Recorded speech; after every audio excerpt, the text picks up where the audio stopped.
The first step towards achieving your dreams is having the right coach. Get the best education with Dr. Monica Jain and make your CBSE 10th, 11th, and 12th dreams come true. Download the app now. Hello friends, very warm welcome once again to my YouTube channel. So hope all of you are fine. So today I am going to discuss about the geometrical isomerism in this video.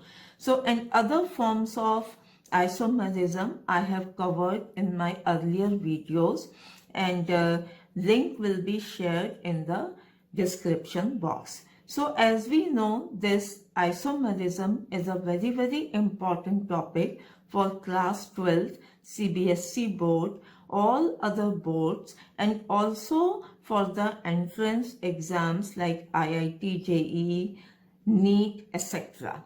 So ये बहुत ही important topic है आपका isomerism का. सो geometrical isomerism होता क्या है? So geometrical isomerism is a type of stereo isomerism, जिसको मैं पिछले वीडियोस में ऑलरेडी कवर कर चुकी हूँ कि स्टीरियो आइसोमेरिज्म क्या होता है.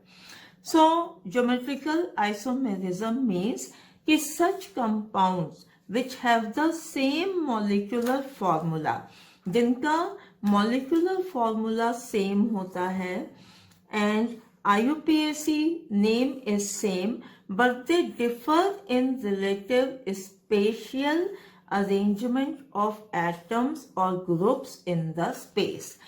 तो जिसमें molecular formula is same, IUPAC name is same, but वो कैसे differ करते हैं एक दूसरे से? On the basis of the arrangement of atoms or groups in the space are called are called geometrical isomers, and this type of isomerism इसको हम कहते हैं geometrical isomerism. So they differ. जो geometrical isomers होते हैं ये आपस में एक दूसरे से फिजिकल एंड केमिकल प्रॉपर्टीज में डिफर करते हैं. सो देन जनरल वे में, एक बहुत सिंपल वे में ज्योमेट्रिकल आइसोमेरिज्म को समझने के लिए I will explain it in a very simple way कि इसमें मेनली जो होते हैं, जो हम समझ सकते हैं इसको on the basis of cis isomer and trans isomer. तो सिस आइसोमर क्या होता है? The isomer with the same groups or atoms on the same side of the double bond. So means कि अगर दो कार्बन है जो कि आपस में डबल बॉन्ड से अटैच है, so then अगर same groups, if two same groups, like this is the R group on this number 1 and number 2 carbon, so if this is the compound, so these two same groups, if they are on the same side of the double bond like here, so then it is called the cis form. ये cis form होगा. but अगर ये दोनों same groups जो हैं are on the opposite side of the double bond like here, यहाँ पर इस नंबर 1 कार्बन पे R ग्रुप जो अटैच है and the R group which is on the number 2 carbon are on the opposite side. So इसको हम कहते हैं, इस फॉर्म को हम कहते हैं ट्रांसफॉर्म. तो एक जनरल वे में समझने के लिए we can say the isomer with the same groups or atoms on the same side of the double bond is called the cis form, like this one. And the isomer with same groups or atoms on the opposite side of the double bond is called the transform, like this one. तो example से हम इसको समझ सकते हैं. जैसे यहाँ पर मैंने ये दो आपको एग्जाम्पल्स दिए हैं. ये फर्स्ट वन अगर हम देखें तो इसमें this carbon carbon double bond है यहाँ पर, और दिस नंबर 1 कार्बन पे एंड नंबर 2 कार्बन पे, दोनों पे 1 hydrogen and 1 carboxylic group is there. And in this form, in this first one, if we see कि both the carbon, दोनों कार्बन पे same groups, like here COOH and here COOH are on the same side. ये दोनों same side पे हैं, तो that is why इसको हम कहेंगे cis form.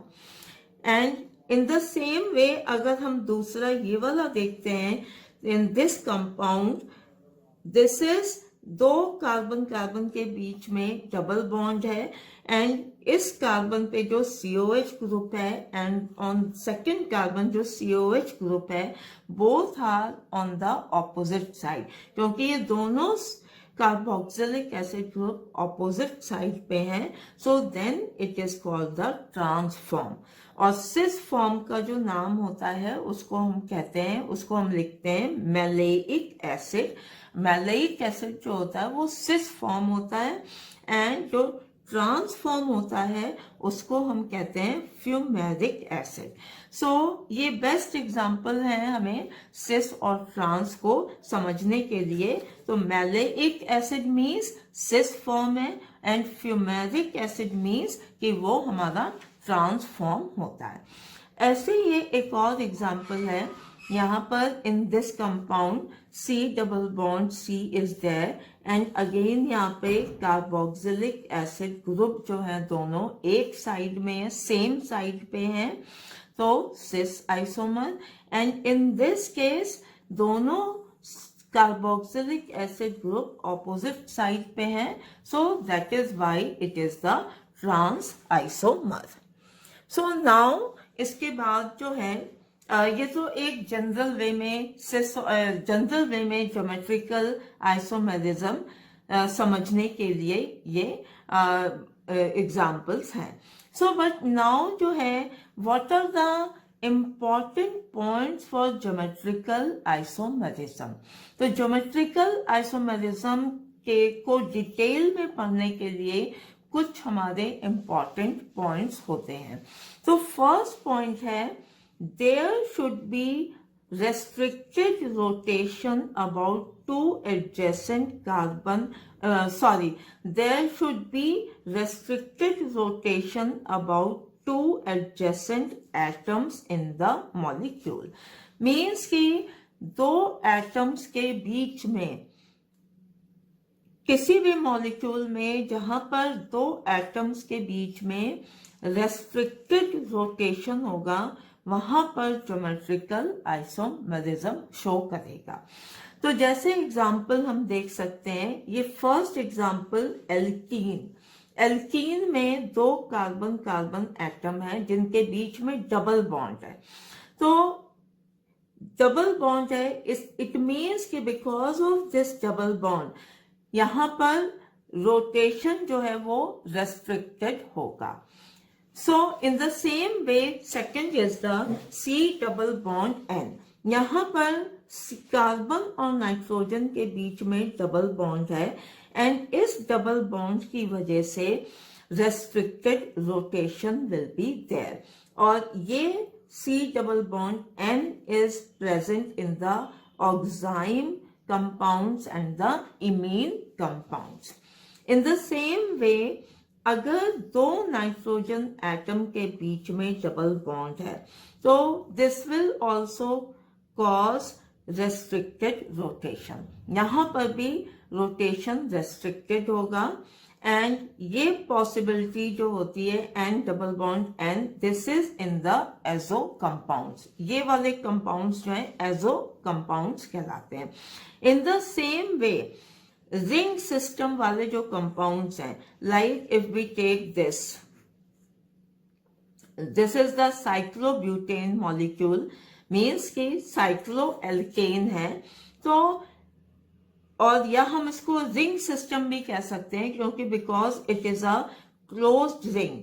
तो ऐसे केस में भी जो है रेस्ट्रिक्टेड रोटेशन होता है. सो ये सारे एग्जांपल्स जो हैं लाइक एल्कीन्स का, ऑक्साइम का, एजो कंपाउंड एंड साइक्लोएल्केन, इन सभी तरह के मॉलिक्यूल्स में restricted rotation is there between two adjacent atoms. So जब ये रेस्ट्रिक्टेड रोटेशन होगा तो ऐसे मॉलिक्यूल्स ज्योमेट्रिकल आइसोमेरिज्म शो करेंगे। तो देन अब क्वेश्चन आता है कि क्या रीजन है, क्यों रेस्ट्रिक्टेड रोटेशन की वजह से ज्योमेट्रिकल आइसोमेरिज्म होगा। तो इसको हम डिस्कस कर लेते हैं। लाइक जैसे हमने ये फर्स्ट केस यहाँ पर डिस्कस किया था एल्कीन्स का, जिसको हम ओलिफिनिक कंपाउंड्स भी कह सकते हैं। तो इसमें क्या होता है कि दो कार्बन एटम के बीच में, this is number 1 carbon, this is number 2 carbon, दो कार्बन एटम के बीच में डबल बॉन्ड होता है। ओके, सो इस डबल बॉन्ड में one bond is the sigma bond और जो सेकेंड बॉन्ड है this is the pi bond. और and this double bond is responsible for geometrical isomerism। तो इसमें एक्चुअली ये जो दोनों कार्बन है, इसमें ये दोनों कार्बन जो है sp2 हाइब्रिडाइज्ड स्टेट में होते हैं। They are in this sp2 hybridized state. और जब sp2 हाइब्रिडाइजेशन होता है तो then it is these sp2 hybridized these sp2 hybridized orbitals are trigonal। इनकी शेप जो होती है वो ट्राइगोनल होती है। मीन्स की जो ये तीनों ये sp2 hybridized orbitals हैं, there are 3 coplanar valencies। Means की इसमें जो है वो trigonal coplanar valencies are there। means ki these two carbons are attached with this one sigma bond, this is one another sigma bond, this is sigma bond, this and this are sigma bond। तो ये जो sigma bond है वो sp2 hybridized state में है। And then जो हमारा pz है, दोनों कार्बन एटम्स का pz orbital in this carbon 1 and this carbon 2, इन दोनों का जो pz ऑर्बिटल है दे ओवरलैप साइड वाइज। तो इन दोनों कार्बन के pz ऑर्बिटल्स आपस में साइड वाइज ओवरलैपिंग करते हैं और इस साइड वाइज ओवरलैपिंग की वजह से this pi bond is formed. तो इसकी वजह से ये वाला पाई बॉन्ड का फॉर्मेशन होता है। And this pi bond is at the right angles to the trigonal hybrid. तो ये जो पाई बॉन्ड का फॉर्मेशन हो रहा है हमारा दोनों के pz के ऑर्बिटल्स के साइड वाइज ओवरलैपिंग से। सो this is at the right angle of this sp2 coplanar valencies. तो ये जो है इसके राइट एंगल पे है। सो बिकॉज ये ट्राइगोनल है तो यहाँ पर ये angle 120, this angle 120 and even this one will also be 120। सो अगर हम रेस्ट्रिक्टेड रोटेशन मीन्स कि अगर हम दोनों कार्बन के बीच के डबल बॉन्ड को रोटेट करने की कोशिश करते हैं तो then this pi bond will break down. Pi bond break down हो जाएगा तो then the geometry of the molecule will be disturb. तो इसलिए जो है because of this pi bond side wise overlap of this two pz orbitals there is a restricted rotation। means कि इस bond को this bond between the two carbon atoms cannot be rotated। तो that is why ये restricted rotation है and this is a necessary, this is very important for the molecules to be geometrical, to show this quality of geometrical isomerism। So if we see, so अभी जो हमने discuss किया तो that was in the case of alkene। अगर लेकिन हम alkene का case देखें, इन केस ऑफ एल्केन्स, तो एल्केन्स में क्या होता है कि two carbon atoms are attached with each other only by a sigma bond, and all these are the sigma bond. So जब single sigma bond is there in between these two carbon atoms, so then because of this single sigma bond free rotation takes place, और यहाँ पर जो दोनों carbon का hybridization है that is in the sp3 hybridized state, और यहाँ पर इजीली फ्री रोटेशन हो सकता है. सो बिकॉज ये जो सिग्मा बॉन्ड का फॉर्मेशन है that is because of the head on overlapping. तो हेड ऑन ओवरलैपिंग से हम उसको फ्रीली रोटेट कर सकते हैं, दिस बॉन्ड between this दोनों कार्बन एटम के बीच में. So that is why here in this case geometrical isomerism is not possible. So here geometrical isomerism is not possible. So then the second requirement for geometrical isomerism is कि restricted site must have different groups, means both substituents on each carbon atom should be different about which rotation is restricted.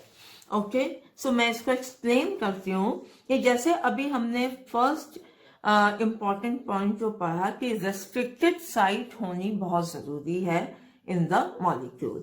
तो जैसे हमने ये first example लिया, इसमें दोनों carbon के बीच में this double bond is there and this is the restricted site, ये रेस्ट्रिक्टेड साइट है. अब जो सेकंड रिक्वायरमेंट है, सेकंड इंपॉर्टेंट पॉइंट है कि suppose this is carbon 1 and this is, ये कार्बन 1 है, ये कार्बन 2 है. तो यहाँ पे कह रहे हैं कि both substituents on each carbon atom, her carbon atom पे ये जो दो सब्स्टिट्यूएंट्स लगे हुए हैं should be different about which rotation is restricted. तो ये हमारी restricted rotation की साइट है एंड ये number 1 carbon, number 2 carbon. So number 1 carbon पे ये दोनों जो ग्रुप्स हैं both should be different. Like here I have written A should not be equal to B. In the same way carbon 2 पे जो दोनों सब्स्टिट्यूएंट्स हैं D and E, ये दोनों भी आपस में डिफरेंट होने चाहिए. D should not be equal to E. So then only it will show the property of geometrical isomerism. So again I will repeat once. तो इसमें जो है लाइक दोनों कार्बन के बीच में डबल बॉन्ड है और ये रेस्ट्रिक्टेड साइट है जहां पे रोटेशन पॉसिबल नहीं है. So on this number 1 carbon atom both these substituents should be different. In the same way on number 2 carbon दोनों substituent different होने चाहिए, तभी ये GI एग्जिबिट करेगा. Okay, so then so this is the so means कि this compound will show geometrical isomerism. So if we write, अगर हम इसी कंपाउंड को हम इस तरह से भी लिख सकते हैं कि there both these number 1 number 2 carbon are there. C1 पे सेम सब्स्टिट्यूएंट्स हैं A and B, but C2 पे ये जो दोनों सब्स्टिट्यूएंट्स हैं D and E, अगर हम इनकी पोजीशन जो है अगर हम इन दोनों की पोजीशन एक्सचेंज कर दें कि पोजीशन एक्सचेंज कर दें तो क्या होगा, this E will come here and D will come here. So then this is the another geometry of the same molecule. ये न्यू ज्योमेट्री है and both these, this one and this one, both are the geometrical isomers of each other. तो ये दोनों geometrical isomers होंगे एक दूसरे के. So and then अगर हम थर्ड पॉसिबिलिटी भी है कि सपोज जैसे ये नंबर 1 एंड नंबर 2 कार्बन है, सो हेयर इससे हमने इसमें क्या चेंज किया है कि C2 पे इट इज सेम, C2 पे E एंड D की पोजीशन सेम है, बट हमने C1 पे चेंज किया है, इंटरचेंज किया है और बोथ दीज ग्रुप्स, B ऊपर आ गया है एंड A ग्रुप नीचे आ गया है। सो क्या ये भी हमारा ज्योमेट्रिकल आइसोमर होगा? This will not be the geometrical isomer, ये ज्योमेट्रिकल आइसोमर नहीं होगा। क्यों क्यों नहीं होगा ये ज्योमेट्रिकल आइसोमर? क्योंकि here if we compare this one with this first one, तो यहां पर अगर हम देखते हैं A एंड D दोनों ग्रुप्स जो हैं, C1 पे जो A है और C2 पे जो D है, दोनों ग्रुप्स आपस में एक दूसरे के सामने हैं। So here if we see this A and D are too means की at the same side, and here यहाँ पर जो B and E same side है, here also B and E are on same side. So basically this number 1, if we give number 1, number 2 and number 3, so basically what we can say कि first and third both are same, in इसमें first में and third में कोई फर्क नहीं है, दोनों same है, तो इसलिए they are not geometrical isomers, ये ज्योमेट्रिकल आइसोमर्स नहीं होंगे। सो ज्योमेट्रिकल आइसोमर्स कौन से होंगे? Only first and second will be geometrical isomers. So हमारे जो है ज्योमेट्रिकल आइसोमर्स होंगे first and second will be geometrical isomers, क्योंकि इसमें हमने जो है C2 पे जो हमारे D एंड E ग्रुप्स हैं, इनकी पोजीशन हमने इंटरचेंज करी है। सो E comes here and D comes down. So first and second will be geometrical isomers. Hope this is clear. So then moving further, तो इसमें हम इसको और एग्जाम्पल से इसको समझ लेते हैं।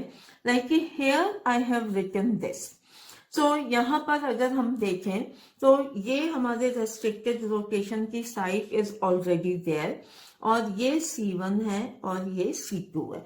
तो अब हमें करना क्या है, यहाँ पे C1 पे जो ग्रुप है A is not equal to B, okay ये दोनों डिफरेंट हैं, that is fine, but here C2 पे जो D है, D and D are same, तो C2 पे जो सब्स्टिट्यूएंट्स हैं, C2 substituents are same,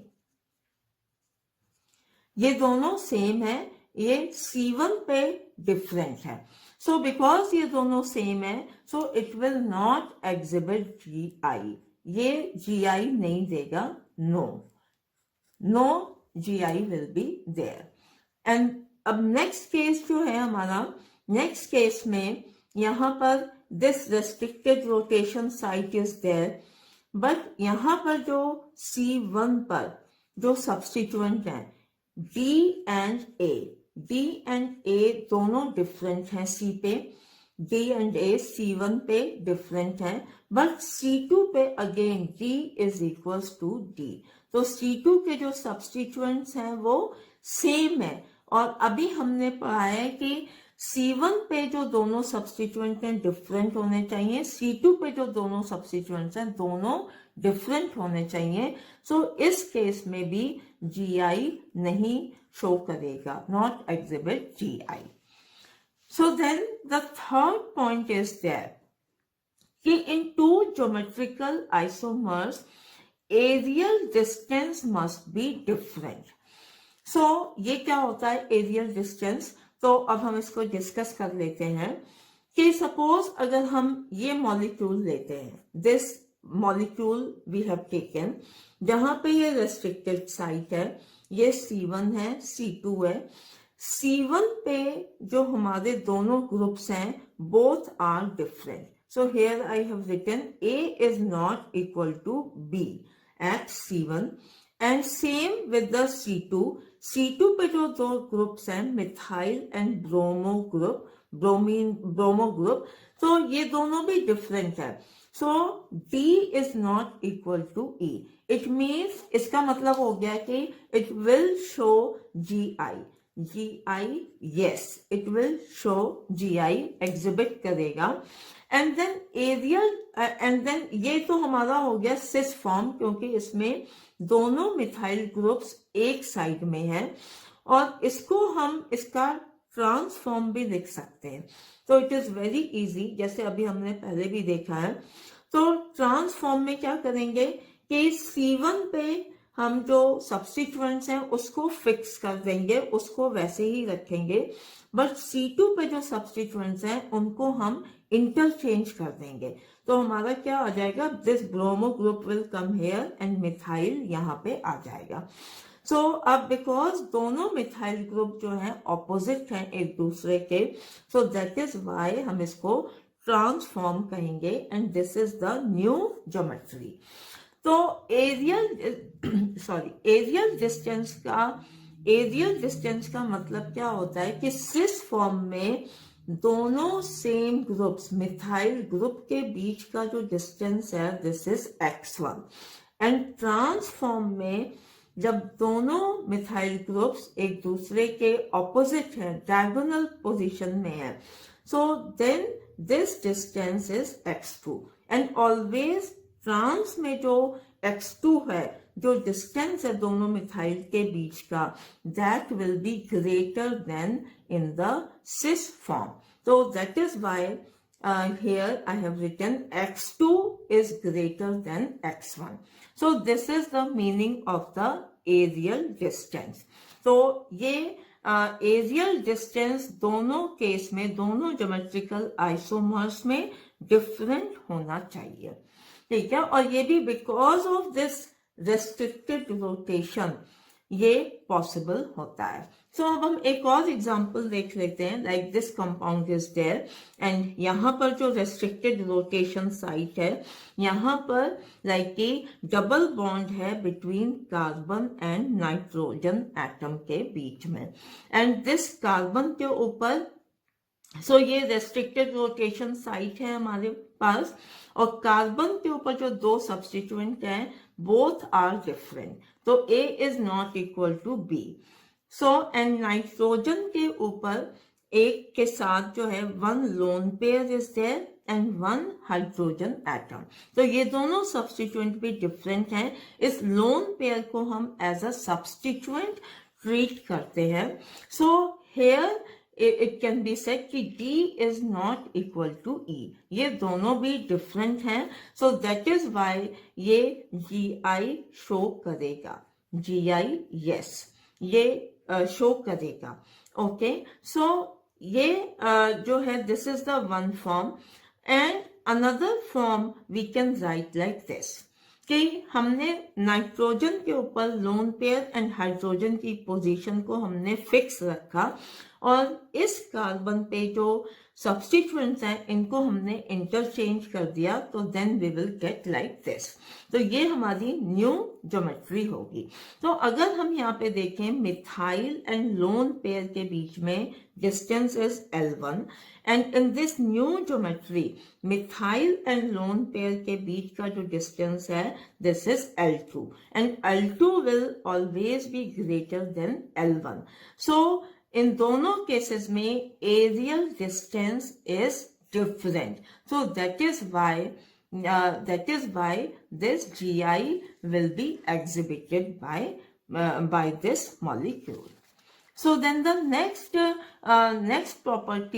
quality for this GI is कि GI can be separated. जो दोनों हमारे ज्योमेट्रिकल आइसोमर्स होते हैं, हम उनको सेपरेट कर सकते हैं. Why? Because they differ in their physical and chemical properties with each other. तो दोनों की physical and chemical properties एक दूसरे से different होती हैं, like melting point, boiling point are different, और इसको हम आगे डिटेल में भी डिस्कस करेंगे. So now fifth point is geometrical isomers are non-mirror images of each other. Hence, cis and trans isomers are always diastereomers. So, इसकी meaning क्या है? So, with the help of one example, we can understand. So, this is a molecule which is in the cis form. ये cis form में है क्योंकि both these carbon having the double bond. So, both these carbon are having same group methyl group on this carbon and on this carbon, which are on the same side. Both the methyl groups are on the same side. So this is the cis form. So if we write in the trans form, so it will be like this. Both the methyl groups on the two carbon atoms are on the opposite side. So that is why it is the trans form. So अगर हम इस cis form का mirror image बनाते हैं, so it will be like this. So this is the mirror. तो mirror image कैसे बनेगा? तो first both ये दोनों कार्बन एटम हैं जिनके बीच में डबल बॉन्ड है, and in mirror image this methyl will come here, this Br group will come here, and ये वाला जो मिथाइल और OH ग्रुप है, दिस मिथाइल, ये मिथाइल आएगा यहाँ और ये OH आएगा यहाँ. So we can say कि this molecule is the mirror image of this cis form. तो ये cis form का mirror image है. तो अब हमें क्या करना है कि इस मिरर इमेज को, ये जो हमने बनाया है अभी cis फॉर्म का, इस मिरर इमेज को हमें इस ट्रांस फॉर्म से कंपेयर करना है और ये देखना है कि क्या ये और ये दोनों सेम है या अलग है. सो अगर हम इन दोनों को कंपेयर करते हैं तो वी कैन से कि both are different, both are different from each other. Means कि ये ट्रांसफॉर्म जो है वो सिस फॉर्म का मिरर इमेज नहीं है. तो यही हमने लिखा है फिफ्थ पॉइंट कि जी आइसोमर्स में geometrical isomers are non mirror images of each other. तो ये दोनों सिस एंड ट्रांस जो होते हैं ये एक दूसरे के मिरर इमेज नहीं होते हैं. सो इसलिए हम इन दोनों को सिस और ट्रांस फॉर्म को डायास्टीरियोमर्स कहते हैं. सो हम लिख सकते हैं कि so first cis and second trans. We can see few examples. We can see कि हियर कंपाउंड्स आर रिटन और हमें ये बताना है कि ये जीआई एग्जिबिट करेंगे या नहीं. सो हम जो अभी हमने जो पॉइंट्स डिस्कस करे हैं तो लेट्स सी. तो इसमें जो है first in this case this restricted site is there, double bond है. तो सेकंड जो रिक्वायरमेंट है हमारी कि दिस C1 एंड C2 पे जो सब्स्टिट्यूएंट्स हैं उसको हम देखते हैं. तो C1 पे जो सब्स्टिट्यूएंट है this is the ethyl group and here this is ET. ET also means same. ET का मतलब भी ethyl group ही होता है. So means कि ये दोनों same है. So both are same. तो जब ये same होंगे and here also C2 भी अगर हम देखें these are also same. ये दोनों भी same है और हमने अभी तक जो पढ़ा है GI एग्जिबिट करने के लिए C1 पर ये दोनों डिफरेंट ग्रुप्स होने चाहिए, C2 पे भी दोनों डिफरेंट ग्रुप्स होने चाहिए. So this will not exhibit GI. ये GI शो नहीं करेगा. Okay. So then next example हम देखते हैं. यहाँ पर C डबल बॉन्ड C, ये रेस्ट्रिक्टेड साइट है, दैट इज फाइन. C1 और C2 पे हमें देखना है क्या ये दोनों सब्स्टिट्यूएंट डिफरेंट हैं. यस, ये मिथाइल ग्रुप है, ये इथाइल ग्रुप है, दोनों डिफरेंट हैं. C2 पे दोनों ग्रुप एक H है और एक Br है, दोनों डिफरेंट हैं. So it will exhibit GI. तो ये GI एग्जिबिट करेगा. ओके, सो देन जो है नेक्स्ट केस हम देखते हैं. So this C double bond C is there. तो अब हमें C1 पे जो दोनों ग्रुप्स हैं दोनों डिफरेंट हैं. C2 पे जो ग्रुप्स हैं दोनों बोथ आर सेम. ये दोनों सेम है और that is why it will not exhibit GI. ये GI नहीं शो करेगा. Then in this example C double bond C, C1 पे हमारे दोनों डिफरेंट हैं, C2 पे भी दोनों डिफरेंट हैं. सो दैट इज वाई ये GI एग्जिबिट करेगा. ओके, सो देन हम नेक्स्ट केस देख लेते हैं. यहाँ पर double bond C double bond C and then यहाँ पर C1 पर जो है दोनों डिफरेंट ग्रुप्स हैं, methyl group and hydrogen. C2 पे भी दोनों डिफरेंट ग्रुप्स हैं, H and methyl group. So ये एग्जिबिट करेगा. यस, तो this will be yes. And then here यहाँ पर इस केस में भी C1 C2 पे ये दोनों डिफरेंट हैं, ये भी दोनों डिफरेंट हैं. So this will exhibit GI. Means this is yes, yes, no, yes, no, yes. So then this is the yes. So here we can see in this case we can say this is the trans. ये जो है हमारा transform होगा because दोनों methyl groups जो हैं opposite side में हैं and this will also be the trans form. Okay, so and here next example is this. So यहाँ पर भी C1 एंड C2 दोनों पे different groups are there. Here it is OH and here H और यहाँ पे NH2 and H. So this will also show GI. This will yes, okay, exhibit करेगा. And because यहाँ पर जो है H सेम साइड पे है, so that is why this is the cis form. And in this example यहाँ पर like C1 पे दोनों डिफरेंट ग्रुप्स हैं, C2 पे दोनों जो है हमारे डिफरेंट ग्रुप्स हैं. तो ये भी हमारा GI एग्जिबिट करेगा. GI yes. And then because इसमें जो है both the H are on the opposite side, so that is why it is the trans form.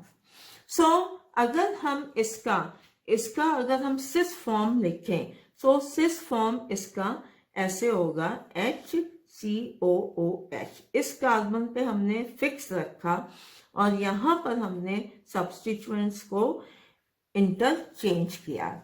So this is the cis form क्योंकि इसमें दोनों जो हाइड्रोजन हैं वो are on the same side of the double bond. So इसलिए ये cis form होगा. And if we see यहाँ पर जो हमारा this L2 and this is L1. So we can see this aerial distance has changed. Here L2 is greater than L1. Okay, so in the same way अगर हम इसका transform लिखते हैं, so then हमने यहाँ पर हमने जो है फिक्स रखा and here we have changed. So here we can see कि H दोनों opposite side में आ गए हैं. So this will be the transform. और here अगर यहाँ पर ये X1 है and here it will be X2. So we can see X2 will be greater than X1. तो हमारा aerial distance जो है वो change हो गया है. It is not the same. So that is why GI will be exhibited. So now ये कुछ और एग्जाम्पल्स हम देख लेते हैं. So this is the another example. So इसमें जो है this is the one carbon atom और इस कार्बन एटम में ये carbon atom is the part of the cyclic ring. और इसके साथ डबल बॉन्ड के साथ this carbon C1 is there और C1 में अगर हम देखें ये दोनों डिफरेंट ग्रुप्स हैं, एंड देन C2 पे अगर हमें C2 पे भी वी हैव टू सी की डिफरेंट ग्रुप्स हैं या सेम ग्रुप्स हैं. तो इन दिस केस, इस केस में हमें दिस C2 से we have to go to left side and to the right side. तो अगर हम लेफ्ट साइड जाएं एंड राइट साइड जाएं तो वी कैन सी कि हियर दिस कार्बन पे भी दो हाइड्रोजन एटम है. In the same way another side this carbon atom also having two hydrogen atom. क्योंकि ये दोनों सेम है तो हम इसके आगे we will go like this, move like this. तो जब हम यहां से दूसरे कार्बन एटम पे जाएंगे from the left side and also from the right side, तो दोनों साइड जो है we can see the same situation, same groups are there. यहाँ पे भी दो हाइड्रोजन है, यहाँ पे भी दो हाइड्रोजन है, नो चेंज. सो देन हम फर्दर आगे मूव करेंगे फ्रॉम बोथ द साइड, दोनों साइड से, तो we will reach here. And इस कार्बन पे जो है COH and methyl group is there ना. सो देन क्या होगा, बिकॉज ये carbon, this carbon is common, is a substituent. यहां पर जो ये दोनों सब्स्टिट्यूएंट हैं ये इस कार्बन दोनों के लिए इट इज सेम. तो मीन्स वी कैन से कि C2 पे जो सब्स्टिट्यूएंट हैं बोथ आर सेम. क्योंकि अगर हम लेफ्ट साइड से जाएं या हम राइट साइड से जाएं तो वी विल फाइंड कि we will reach at the same place. तो C2 पे जो सब्स्टिट्यूएंट्स हैं both are same.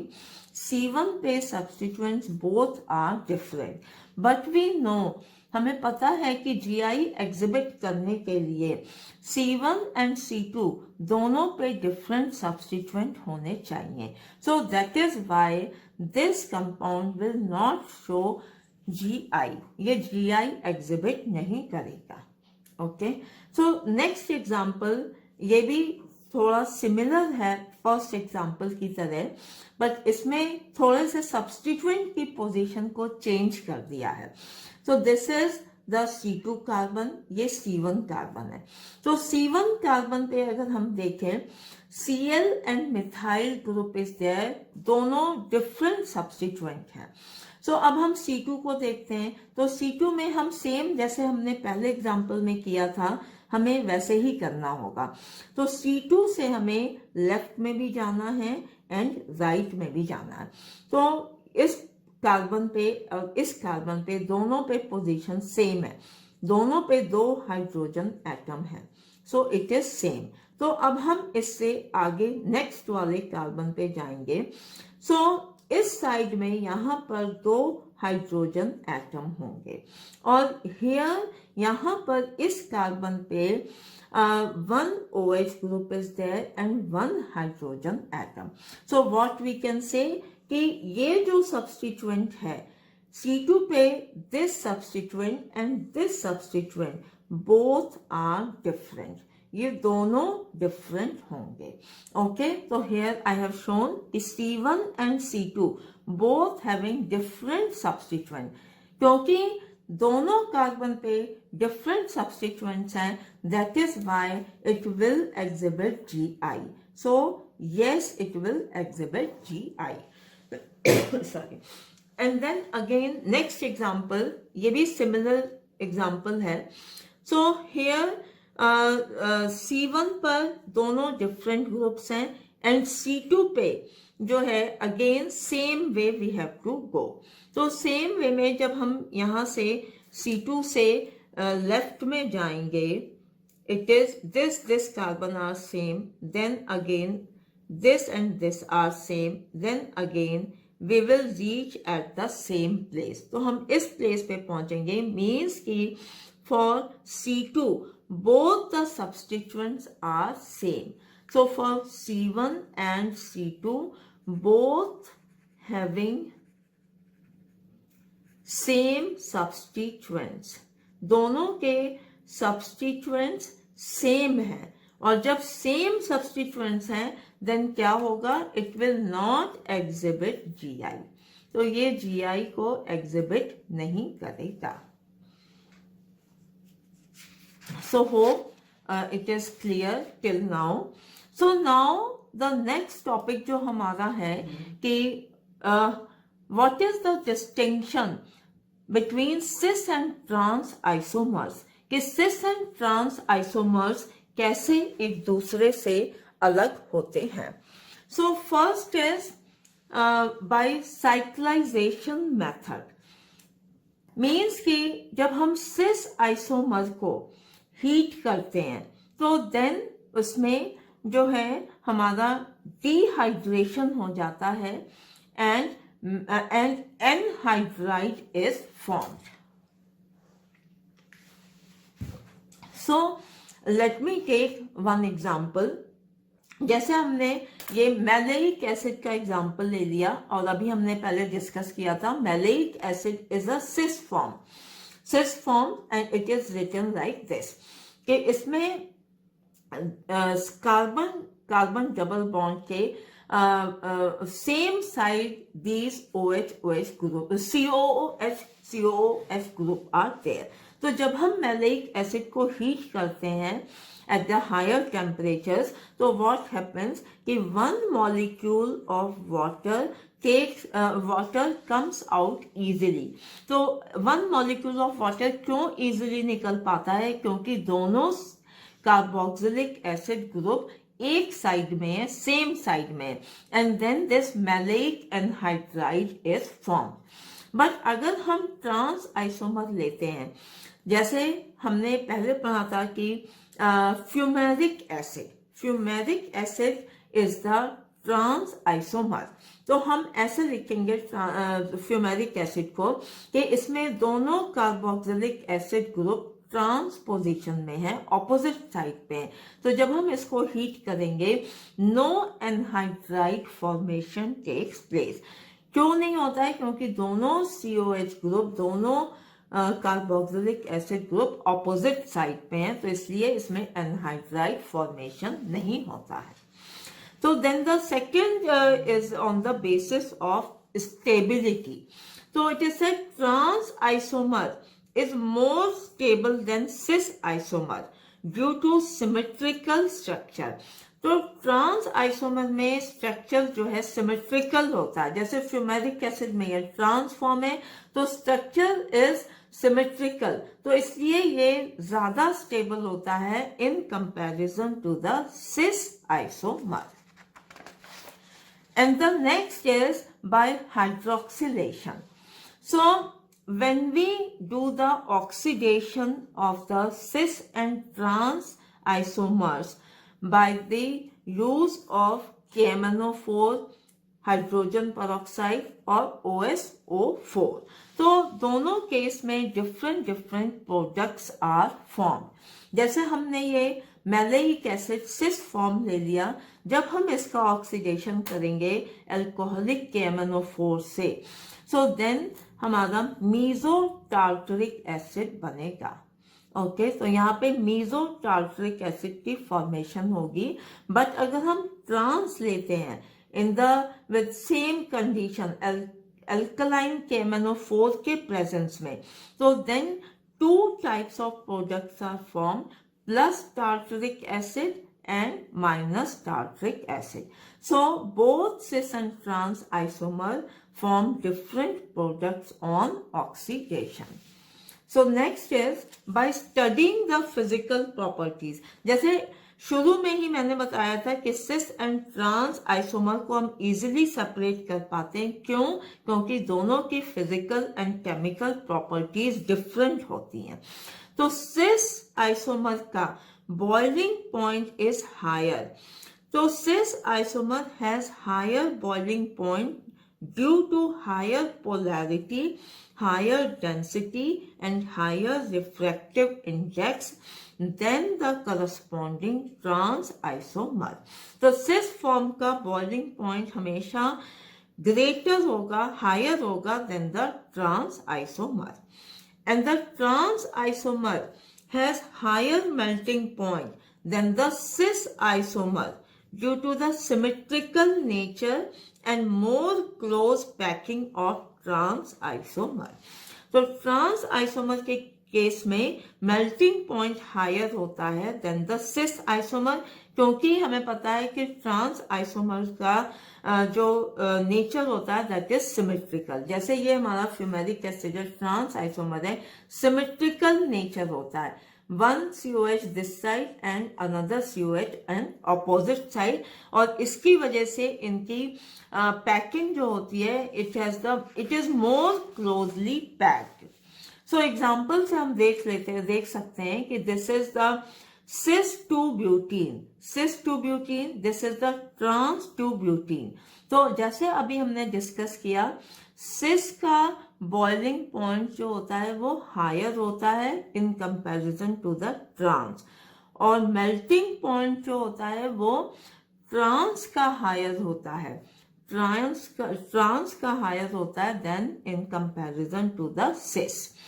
This is the another example, cis-1,2-dichloroethene. This is trans-1,2-dichloroethene. So boiling point of cis is higher and melting point of trans is higher than the cis compound. So next is by studying the dipole moments. So a dipole moment in the case of symmetrical alkenes. Symmetrical alkenes means alkenes in which both carbon atom have the similar groups. तब हम उसको symmetrical alkene कहते हैं. जैसे like here, this C1 and C2. C1 पे H and Cl substituent is there and same with the C2. So इसको हम symmetrical alkene कहेंगे. तो cis isomer has definite dipole moment. तो इस केस में cis में ये cis isomer है, इसमें definitely it will have the dipole moment. But trans isomer में dipole moment will be zero. Zero क्यों होगा trans isomer में? Because the first half of the molecule, जो फर्स्ट हाफ ऑफ मॉलिक्यूल है that is because the dipole moment of the first half of the molecule is cancelled by the another second half of the molecule, क्योंकि इसमें position जो होती है वो opposite होती है. सो that is why trans के केस में zero dipole moment is there. This is the another example. So this is the cis form, और cis form में dipole moment mu will be not be equal to zero. Zero के बराबर नहीं होगा. But trans के case में dipole moment mu will be zero. And in the case of asymmetrical alkenes, asymmetrical alkene के ये example हैं. So on this carbon 1 and this is carbon 2. So C1 पे CH3Cl group है, C2 पे this ethyl group and chloro group is there. तो cis के case में जैसे अभी हमने पढ़ा, this will have the high dipole moment. But trans के केस में यहाँ पे zero नहीं होगा, क्योंकि यहाँ पर जो है these two groups are different. So but it will be lesser than in the case of the cis isomer. तो trans का जो dipole moment होगा वो less होगा than in comparison to the cis isomer. Okay. So then जो है अब next जो है हमें cover करना है कि cis and trans जो अभी हमने पढ़ा उसमें क्या एक requirement थी कि here like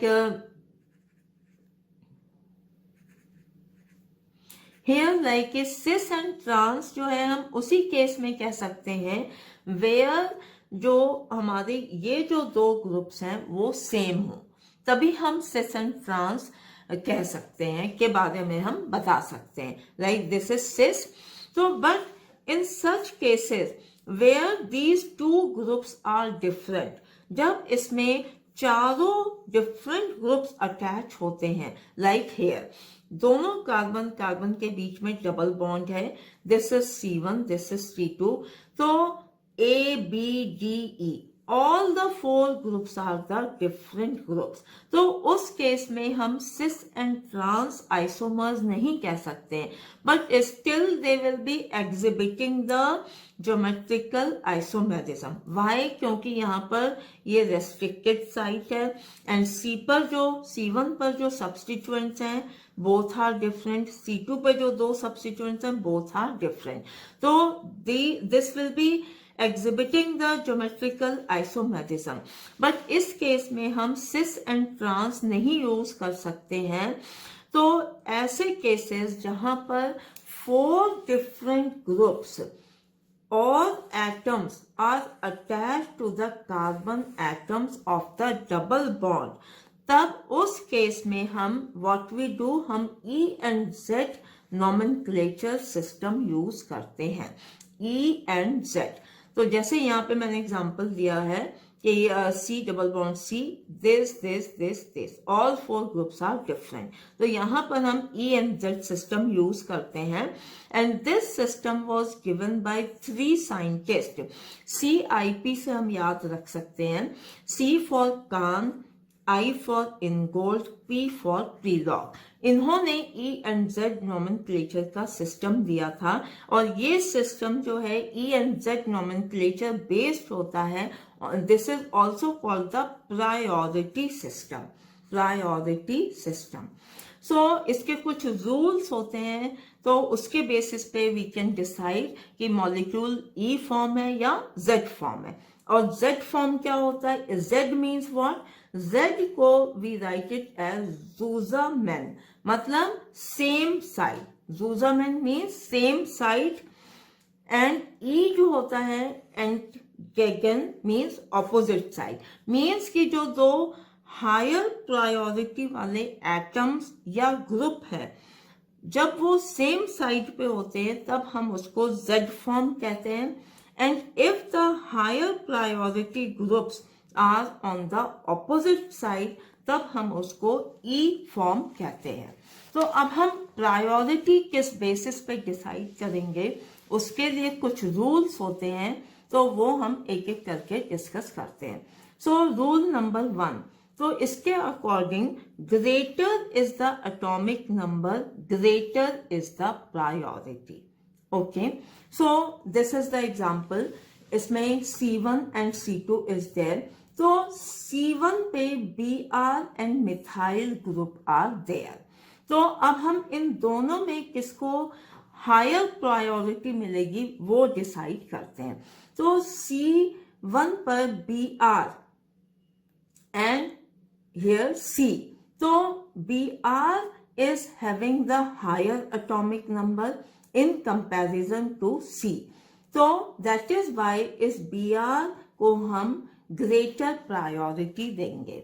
In the same way C2 पे NH2 is attached and H is attached, तो C2 पे जो N है, C2 पे जो N attached है, so this will be given the higher priority than H, so this is the higher priority group। so then जैसे अभी मैंने बताया कि अगर higher priority group on both the carbon atoms are on the same side, so then it is called Z, Zzoozaman, Z nomenclature, Z it is called।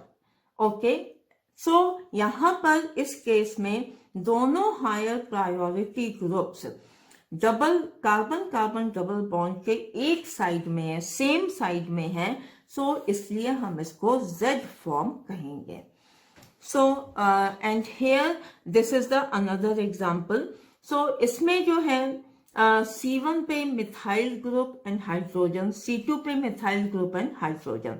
सो इन दोनों में this will be the higher priority group, and same here ये higher priority methyl group will be there. So दोनों higher priority group same side पे हैं, so again it will be Z। और अगर हम cis and trans nomenclature देखें तो this will be called the cis. So हम इसको दोनों चीजें हम कह सकते हैं कि Z form and the cis form. So rule number 2. So if atomic number of first atom is same, then go to the next atom and apply rule number 1. तो अगर जो है like in this case C1 and C2, C1 पर if we see first, let us see C2. C2 पे दो groups हैं. This is the ethyl group, this is the methyl group. तो अब हमें डिसाइड करना है कि इन दोनों में से किसको प्रायोरिटी ज्यादा मिलेगी, किसको ग्रेटर प्रायोरिटी मिलेगी. तो अगर हम इस C से यहाँ मूव करते हैं तो C इज देयर, यहाँ मूव करते हैं तो C इज देयर. तो दोनों जगह C है, सेम एटम इज देयर. तो हम we will move to the next atom. तो यहाँ पर जो है C के बाद हमारा H आएगा, बट यहाँ पर अगर हम देखें C के बाद next atom will be C. तो then what we will do, because यहाँ पर next atom is C, so this group will be given the greater priority than this methyl group. Okay, so if both the atoms are same, first atom दोनों case में same है, तो we move on to the next atom and based on that हम decide करते हैं कि कौन सा हायर प्रायोरिटी ग्रुप होगा. सो ये इथाइल ग्रुप को greater priority we will give.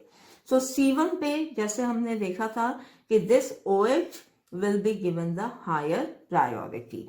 So here यहाँ पर क्या है, दोनों higher priority group opposite side है, सो दैट इज वाई ये E फॉर्म होगा. So now rule number 3, in case of isotope, higher mass number will get the higher priority. So if we see this molecule C1 पे जो है 1H and 1T tritium is there. तो दोनों आपस में एक दूसरे के आइसोटोप है. So we will see, जैसे अभी हमने देखा, if isotope, in case of isotope, higher mass number will be given higher priority. So tritium will be given priority.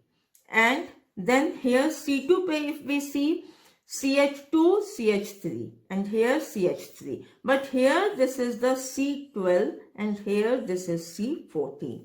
So higher mass number will be given priority, so this will be given priority.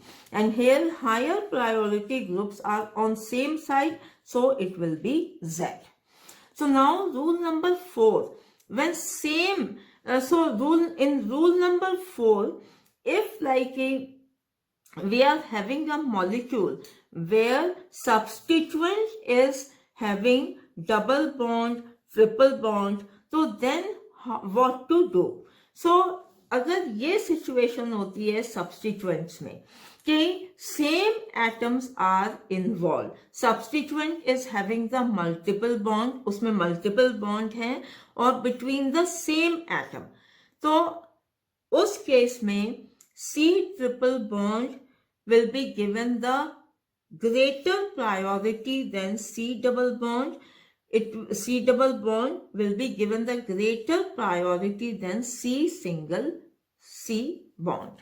Okay, so C triple bond, then C double bond, then C single bond. So in the same way, अगर carbon triple bond nitrogen is there, so इसको हम ज्यादा priority देंगे in comparison to C double bond N. In the same way, C double bond O will be given greater priority than C single bond O. So ये तो था जब हमारे same atoms are involved.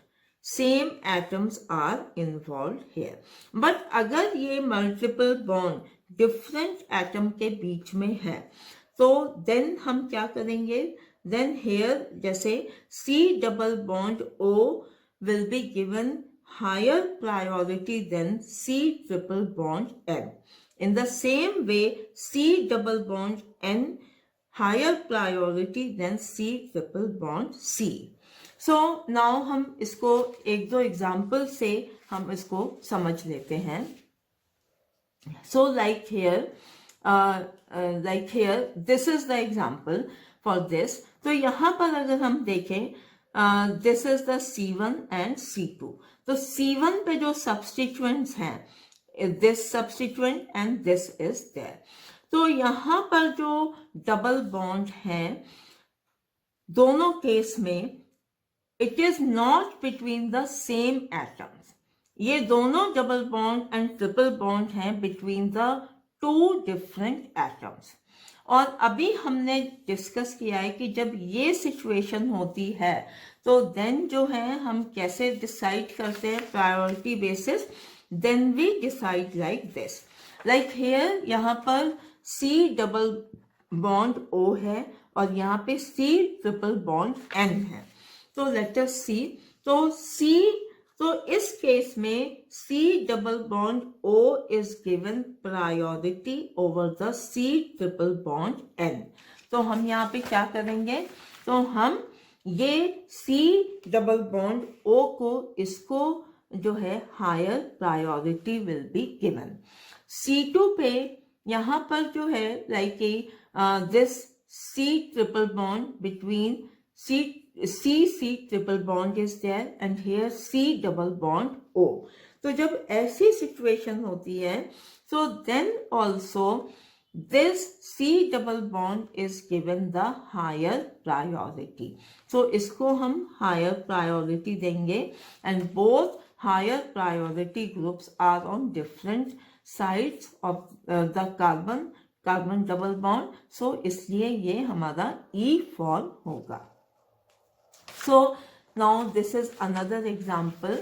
So here also we can see case C1 पे this T tritium will be given priority over deuterium and C2 पे as we move this side C is there, here also C is there, next is also C, here also is next C, and then here if we move further third carbon atom is there. So this is the long chain in comparison to this. So this will be given priority and both the priority group जो है opposite side पे है. So again it will be E. और in this molecule if we see C1 पे Cl35 and Cl37 is there. तो जैसे अभी हमने पढ़ा है कि हायर मास नंबर को हम प्रायोरिटी देंगे तो इसको हम Cl37 को प्रायोरिटी मिलेगी. C2 पे deuterium and tritium is there, so tritium T will be given priority and दोनों सेम साइड हैं तो ये हमारा Z होगा. और इस केस में लाइक C1 पे CH3 and iodine is there.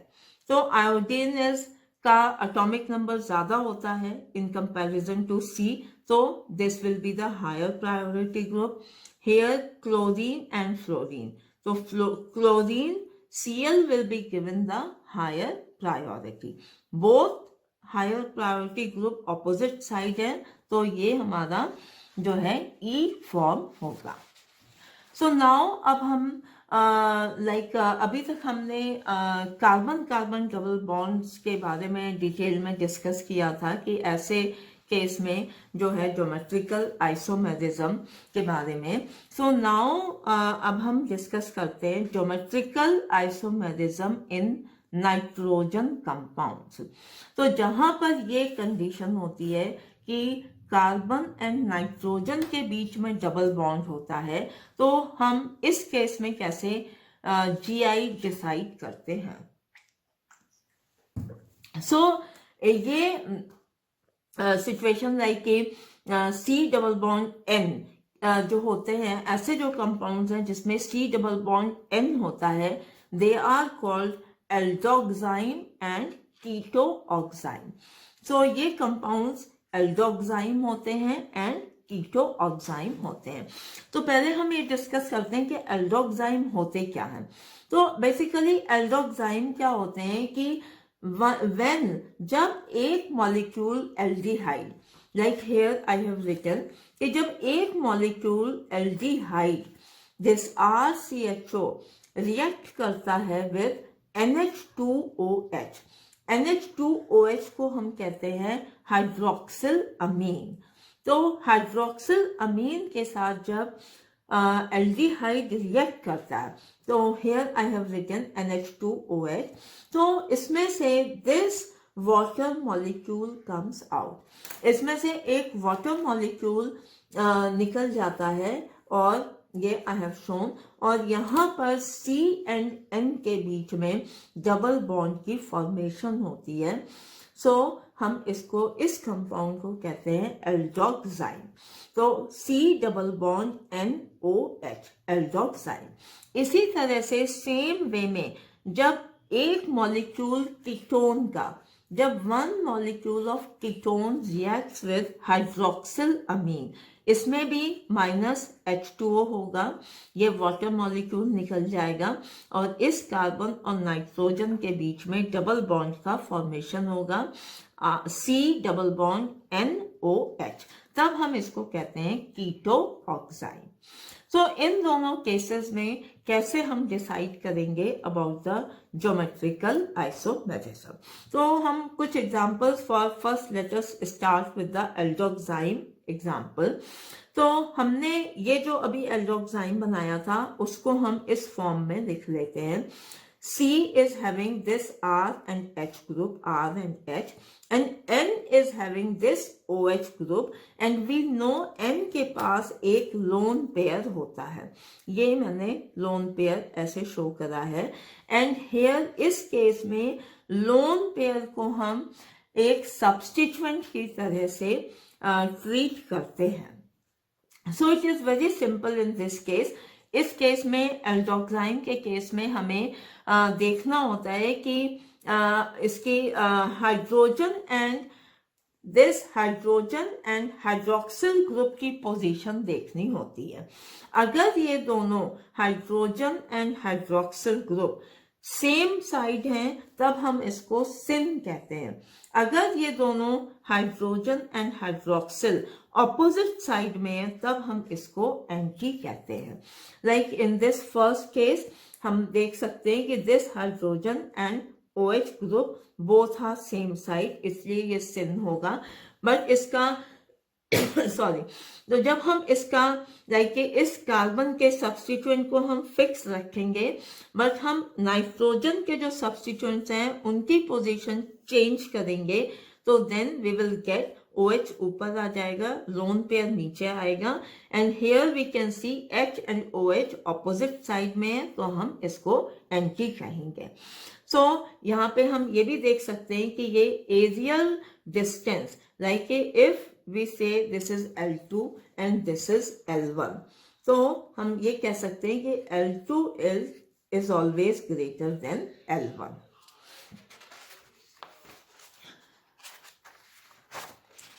So now हम कीटो ऑक्साइन का जो है लाइक एग्जांपल डिस्कस कर लेते हैं। तो कीटो ऑक्साइन में कार्बन पे ये दोनों सब्स्टिट्यूएंट विल बी देयर ना, like here I have shown, एक जो है कार्बन पे मिथाइल ग्रुप है और एक ये इथाइल ग्रुप है, एंड N पे तो हमारा वन लोन पेयर और एक हाइड्रोक्सिल ग्रुप होगा ही, तो ये तो हमारा यही रहेगा, lone pair and hydroxyl group. तो इस केस में जो है हम इसको तो C की अगर हम इसको यहाँ पर इसका हम GI दूसरा आइसोमर लिखते हैं, तो C पे हमने सब्स्टिट्यूएंट की position is same, but nitrogen पे हमने इन दोनों को एक्सचेंज कर दिया, दोनों सब्स्टिट्यूएंट्स को, तो OH ऊपर आ गया है, एंड जो है लोन पेयर यहाँ हमारा lone pair has come this side. Okay, so this will exhibit the GI because C पर दोनों सब्स्टिट्यूएंट डिफरेंट है, नाइट्रोजन पे दोनों सब्स्टिट्यूएंट डिफरेंट है। सो अगर इस केस में हम इसका नाम लिखते हैं, इसका नेमिंग करते हैं, तो क्योंकि इसमें हम देखते हैं हाइड्रोक्सिल ग्रुप के साथ के कंपैरिजन में we see the position of the other groups. So hydroxyl group के साथ इसके सामने जो ग्रुप है, this is the ethyl group. तो what we can write, syn ethyl, syn ethyl methyl oxime. So इसके लिए हम नाम क्या लिखेंगे, OH ग्रुप के सामने के सेम के सामने जो है इथाइल ग्रुप है, इसलिए हम लिखेंगे syn ethyl, then we will write methyl oxime. या हम इसका दूसरा नाम लिख सकते हैं, बिकॉज मिथाइल ग्रुप जो है ये OH के एंटी है, तो we can write it as anti methyl ethyl oxime. So इसके दो नाम हो सकते हैं. So in this way we can right.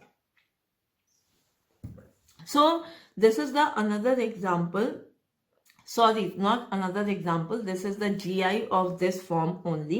तो इस केस में जब हमें नाम लिखना होगा तो हम क्या लिखेंगे, sin methyl, क्योंकि methyl and OH are on the same side, sin methyl ethyl ऑक्साइन.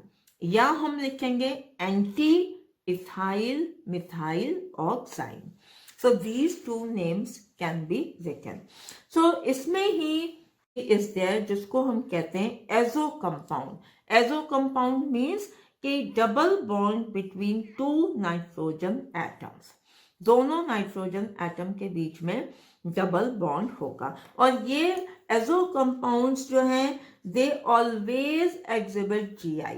ये बहुत इंपॉर्टेंट है इस केस में कि एजो कंपाउंड्स में हमेशा ये GI एग्जिबिट करेंगे. क्यों, बिकॉज अगर हम इसको ऐसे लिखते हैं N डबल बॉन्ड N, तो N के साथ here one substituent is there और यहाँ पर एक लोन पेयर होगा, एंड सेम विद N2, यहाँ पर एक सब्स्टिट्यूएंट होगा और एक लोन पेयर होगा. तो ये हमेशा क्यों GI शो करेंगे, क्योंकि N1 अगर हम देखें तो this and this both will be different always, क्योंकि ये लोन पेयर तो होगा ही, तो ये दोनों हमेशा डिफरेंट होंगे. सेम विद द N2, यहाँ भी ये लोन पेयर है, तो ये both the substituents will be different from each other. और ये this is the restricted rotation site, तो हमेशा ये GI एग्जिबिट करेगा. तो सपोज अगर हम ये एग्जांपल लेते हैं N डबल बॉन्ड N, यहाँ पे लोन पेयर हो गया, one hydrogen, lone pair hydrogen, तो इसको हम कहेंगे सिन, क्योंकि इसमें दोनों hydrogen are on the same side, and this will be anti because दोनों ऑपोजिट हैं. In the same way if we have here phenyl group, तो this will be the sin, और यहाँ पर ये दोनों ऑपोजिट हैं, ये एंटी होगा. सो जो हमने एक और कंडीशन पढ़ी थी in the this geometrical isomerism about the aerial distance between the two GI isomers, दोनों हमेशा डिफरेंट होते हैं. सो ये भी हम यहाँ देख सकते हैं in case of anti, here if this is L2 और ये sin में ये अगर L1 है, तो both will be different, L2 will be greater than L1. So this is how it will show the exhibit the GI. So now we will study in the case of the cycloalkanes. तो cycloalkanes भी geometrical isomerism exhibit करते हैं. तो ये क्यों exhibit करते हैं, तो हम इसको एग्जाम्पल से समझ लेते हैं. तो like a simple way, this is the cyclopropane molecule. तो this is a cycloalkane, and इसमें जो है हमारा कोई भी डबल बॉन्ड नहीं है, क्योंकि इसमें जो भी कार्बन है all are in the sp3 hybridized state. तो इसमें जो है ये GI क्यों शो करते हैं, because of this cyclic structure, because this is a cycloalkane molecule. क्योंकि साइक्लिक स्ट्रक्चर की वजह से there is not any free rotation between the two atoms, two carbon atoms. किसी भी दो carbon like this and this, इसके बीच में कोई भी फ्री रोटेशन पॉसिबल नहीं है, because this is a cyclic structure. So that is why this is the restricted site. ये जो है हमारा रेस्ट्रिक्टेड साइट होगी. So then like we can see here, so if we see this example, cyclopropane molecule है ये, और इसमें ये 2 कार्बन एटम्स हैं। तो C1 पे हमारा H and methyl group attach है, तो ये दोनों डिफरेंट हैं एक दूसरे से। एंड देन C2 पे हमारा again H and methyl group है, एंड ये दोनों डिफरेंट हैं। So it will show the GI, तो ये GI एग्जिबिट करेगा। GI yes, बिकॉज इसमें रेस्ट्रिक्टेड रोटेशन साइट भी है एंड दोनों कार्बन पे 2 different groups are present. So ये जो होगा इसका सिस फॉर्म होगा, and this will be the trans form. Cis form ये होगा and this is the trans form. इसमें दोनों मिथाइल ग्रुप एक साइड है, इसमें दोनों मिथाइल ग्रुप जो है are on the opposite side.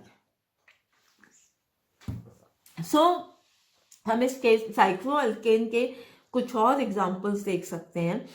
So like this example, so here we see कि दीज 2 कार्बन एटम, C1 पे H एंड Cl है, C2 पे दोनों डिफरेंट ग्रुप्स हैं, C2 पे भी हमारे दोनों डिफरेंट ग्रुप्स हैं, हाइड्रोजन एंड Br, तो दोनों डिफरेंट ग्रुप्स हैं।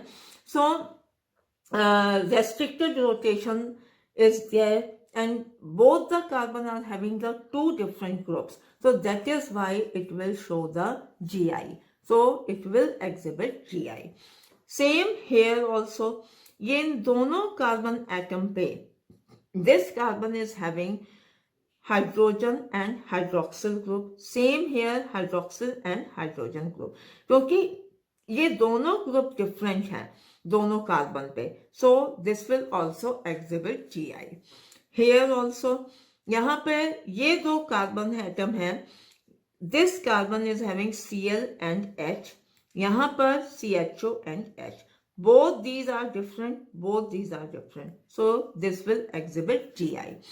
In this case, here this carbon, if we take ये 1 carbon this and this carbon, so इस कार्बन पे C1 पे जो है 2 डिफरेंट ग्रुप्स हैं, Br and CH3 are different, but अगर हम ये कार्बन लें एज अ सेकेंड कार्बन तो इसमें दोनों हाइड्रोजन एटम है, so these both are same, so ये दोनों सेम एटम्स हैं।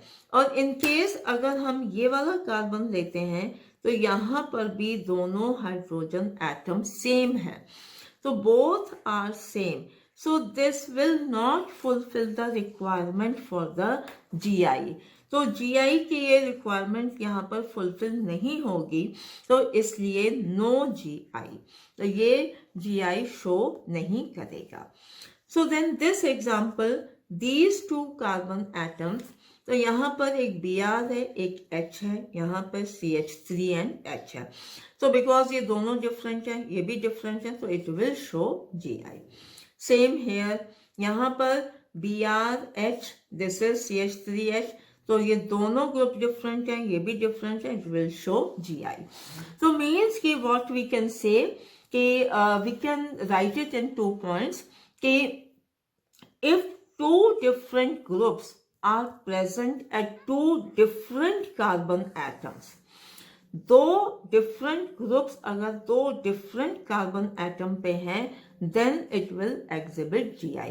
जैसे कि हमारे ये सब जो भी cases GI exhibit कर रहे हैं इनमें 2 different groups are present on the different carbon atom, means कि जो di-substituted cycloalkanes show GI, तो ये इनकी पोजीशन डिफरेंट है, like this ना, तो but if 2 different groups are present at the same carbon atom, लेकिन जहां पर 2 डिफरेंट ग्रुप एक ही कार्बन पे होंगे तो वो GI एग्जिबिट नहीं करेंगे, जो ये केस हमने ये वाला डिस्कस किया था कि जो दोनों सब्स्टिट्यूएंट हैं वो सेम एक ही कार्बन पे हैं, लाइक कि C1 पर ही दोनों सब्स्टिट्यूएंट हैं Br and CH3 and no other substituent on the ring, तो इसलिए ये GI एग्जिबिट नहीं करेगा। So now coming to the next point कि how to know कि number of geometrical isomers in polyenes. तो जो polyenes हैं उसमें कितने नंबर ऑफ ज्योमेट्रिकल आइसोमर्स होंगे. तो इसके लिए like first case we will discuss. तो इसमें है कि जब कंपाउंड में when a compound has polyenes means कि having multiple double bonds ना. So when a compound has n double bonds and ends of polyene are different. मतलब ऐसे polyenes जिसमें n number of double bonds हैं और जिनके दोनों एंड्स मीन्स कि जैसे हमने ये एक एग्जांपल लिया जिनके दोनों एंड्स में डिफरेंट ग्रुप्स हैं. लाइक वन एंड पे क्लोरो ग्रुप है, वन एंड पे C6H5 ग्रुप है. तो दोनों डिफरेंट ग्रुप्स हैं. तो ऐसे केस में Gi के लिए Gi is equals to 2 raise to the power n. तो ये हमने एग्जांपल लिया है. सो लेट्स फाइंड आउट कि इसमें Gi कितने नंबर ऑफ Gi. तो इसमें पहले formula number of Gi is equals to 2 raise to the power n. तो नंबर ऑफ डबल बॉन्ड्स इसमें कितने हैं? This is 1, this is 2, this is 1, 2, 3 and 4. So 4 double bonds are there. Number of double bonds 4. 2 ends are different, and then number of Gi will be 2 raised to the power 4, and this is equals to 16. So इस case में 16 geometrical isomers possible होंगे. So second case can be when the ends of polyene are same. जब ये दोनों end polyene के same होते हैं. Like here, दोनों end पे same Cl group is there. और इस केस में भी दो पॉसिबिलिटी हैं. फर्स्ट पॉसिबिलिटी इज कि number of double bonds n is even. अगर even number of double bonds हैं तो then this formula for number of Gi is use. तो इसमें जैसे हमने देखा इसमें नंबर ऑफ डबल बॉन्ड्स एक तो ये हो गया 1, 2, 3 and 4. 4 इवन हो गए, even number of double bonds हैं. तो then number of Gi is equals to according to this formula 2 raised to the power 4 minus 1 plus 2 raised to the power n by 2. n is 4, 4 by 2 minus 1. So it will come 10. It will come out 10. So in this case number of Gi will be 10. Second case can be there when the number of double bonds n is odd number of double bonds, and the end, both the ends are having the same end groups. So here number of double bonds जो है हमारे 1, 2 and 3. odd number है, 3 है double bonds और दोनों की side में जो end है that is the same. So this will be C6H5. दोनों एंड सेम है. तो then this formula is used and then like we will put here n is equals to 3, and when we calculate the number of Gi will be 6.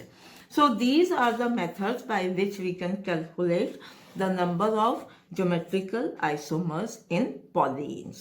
So this was all about this topic of geometrical isomers and geometrical isomerism, and it is a very important topic for all the entrance exam also, and for all the CBSE board and other board exams also.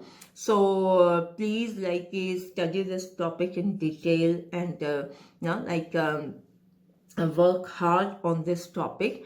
So the link for my other videos regarding this isomerism will be given in the description box. So thank you so much